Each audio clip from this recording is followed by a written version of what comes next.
Lundi 13 septembre, c'est jour de rentrée des classes. Cette année, elle concerne environ 6,8 millions d'élèves.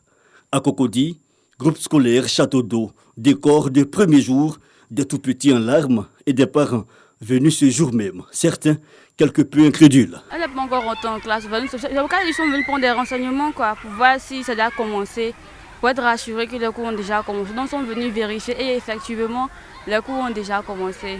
Pour rassurer parents et collaborateurs, l'inspecteur de l'enseignement primaire et préscolaire de la zone visite les établissements. La reprise est assez timide, mais les élèves sont là, les enseignants sont tous à leur poste. Madame la ministre, n'est-ce pas, est venue avec de nouvelles réformes.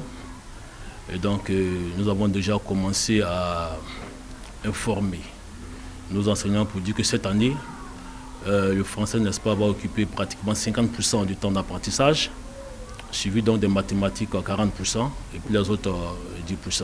Des élèves satisfaits de reprendre dans un autre quartier de la commune, Cocody à Toban. Quelques heures plus tôt, les élèves sont présents. Attention, prêt pour la montée des couleurs, CM2, 1 et 2. Salut! Oui, je suis très contente. Je vais bien travailler pour avoir mon CEP.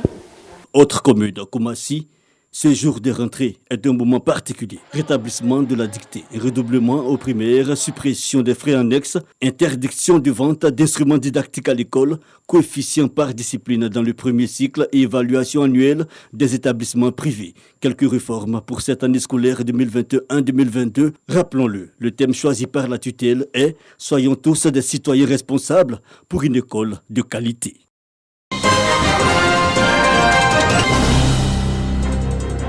La réconciliation telle que conduite par les gouvernements et les conditions d'une paix effective débouchant sur la réconciliation véritable entre les citoyens à la loupe des historiens. Ces scientifiques ouvrent ainsi des réflexions pour améliorer la contribution de l'histoire à la réconciliation